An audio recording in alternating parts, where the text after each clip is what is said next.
Hello everyone and welcome back to another Fam 2 Cents video, and today we are cooking some seared chicken breast over rice with some creamy mushroom sauce. One of my favorite kind of comfort foods. I love food like this. You guys been watching my channel for long enough. You've seen me make a few dishes like this with the smothered pork chops or the mushrooms on the steak, or we really like mushrooms in this house if you hadn't noticed. But this recipe is very easy. Doesn't require a crazy amount of ingredients. As you can see, the list here is pretty short. You need the chicken breast, mushrooms, onions, heavy cream, chicken broth with butter, onion powder, garlic powder, cayenne pepper, and rice.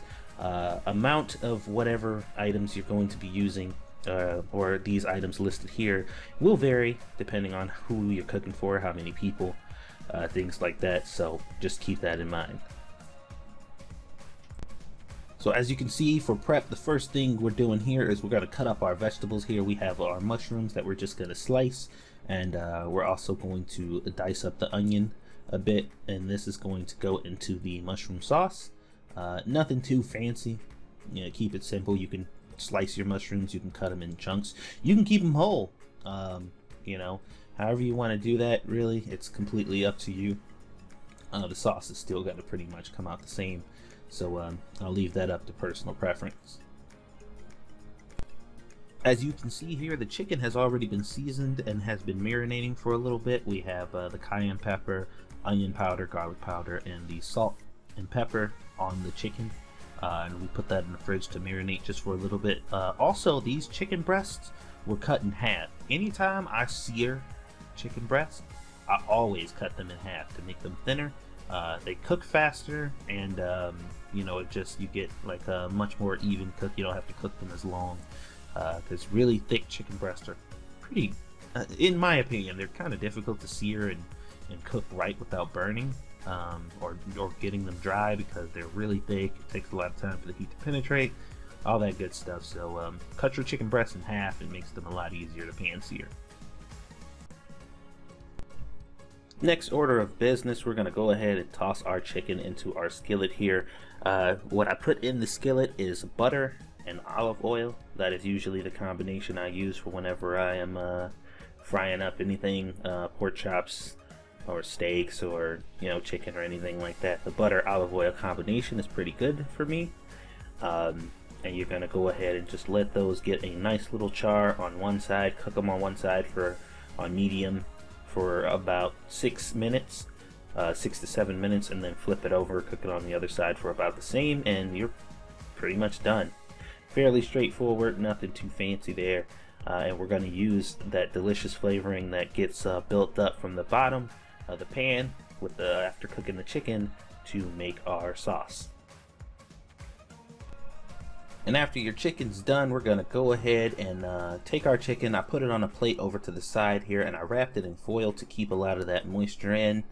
And that's going to sit for a while. We're going to go ahead and toss our onions and mushrooms right into the pan where the chicken just came out, and we're going to saute those for a little bit. After those saute for a while, we're going to toss a little flour in there to allow that to cook off a little bit, because you don't want that raw flour taste. So a little bit of flour in there, allow that to cook for a bit, and then we're gonna go ahead and pour our heavy cream in there, just a little at a time, until you start to get kind of the consistency that you want for your sauce. And once you start to get that consistency down, you let that cook off just a little bit more, and the sauce will start to brown, and you can cook that to your liking also.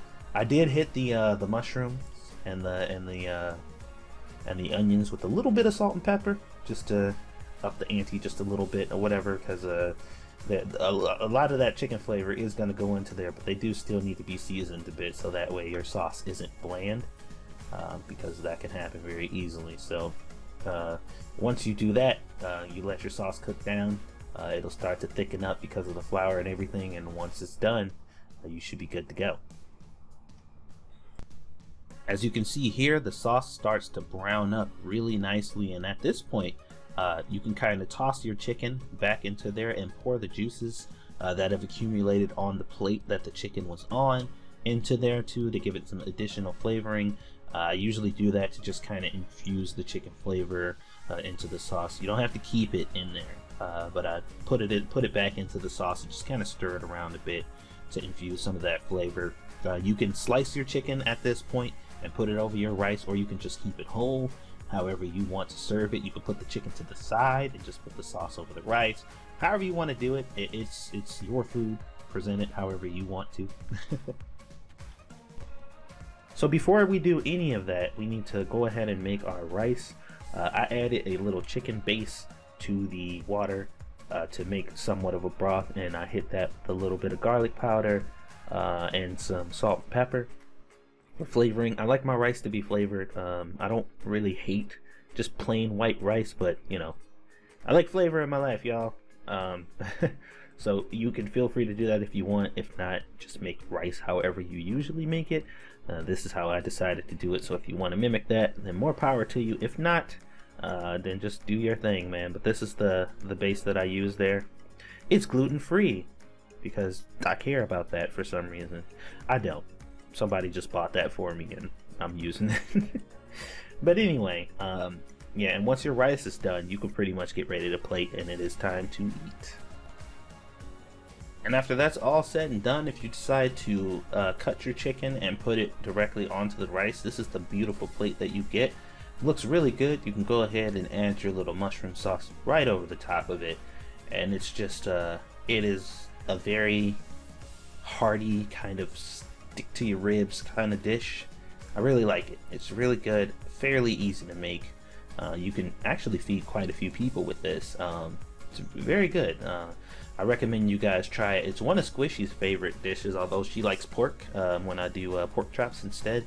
I need to ask her which one she likes more. I know she really likes the pork one, but I didn't really ask her about the chicken one because she just ate it. So I guess we'll see. But yeah, give this recipe a try, guys. If you'd like, don't forget to hit that like button and subscribe, guys. It is the best way to support the channel. The goal is to get to over 1,000 subscribers before the end of the year, and I know we can do it, guys. Just keep on sharing. If you really enjoy these videos, share it with people you know who also enjoy cooking. Hit up the merch store if you like to support the channel in a financial matter, which is really nice because you also get something in return. There's also donation links and everything down in the description if you'd like to help out that way. I really enjoy making these videos for you guys, and I am very happy and humbled at how fast this channel seems to be growing, even though according to YouTube standards it's probably pretty slow growing. But 500 people watching, that's pretty insane in my book. So thank you all for supporting me up until this point, and thank you for your continued support. I'll see you guys on the next video.